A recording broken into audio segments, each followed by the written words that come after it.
তো পরিষেবা তোমার এত চিন্তা কি হয়েছে? আর মশাই বলেন না, কেন? দারুণ চিন্তায় পড়ে গেছি। কি চিন্তা? ধানের শোষক লেগে গেছে, হ্যাঁ, বাদামি পোকা। এই রে, ওই কোনো রকম করে ছাড়াইছি, আপনার ওই হামা পোকাটা কোনো রকম ছাড়াইছি, বাদামিটা চলে এসেছে, বুঝলেন তো। তাই? আর জলের একটু টান হয়ে গেছে, কি করবো বলো। এই কেঁদো না, কেঁদো না, কাঁদছো কেন? আপনার জমি দেখুন, আপনি যাবেন না, দেখুন আমাকে দায়িত্ব দিচ্ছেন বটে। হ্যাঁ, তা আপনি একটু চলুন দেখুন।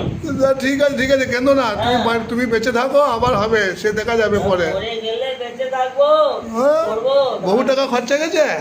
হ্যাঁ স্যার, অনেক টাকা খরচা। ঠিক আছে, ঠিক আছে, ঠিক আছে, তুমি কেঁদো না, কেঁদো না, কেঁদো না। আর হ্যাঁ, কেঁদো না, কেঁদো না, কেঁদো না। গরিব মানুষ, খেটে খুটে চাষ করলাম আর করলাম, এদিকে চলে এলো।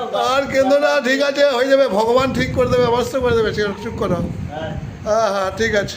তাই যে আল্লাহ দে। হ্যাঁ হ্যাঁ হ্যাঁ হ্যাঁ।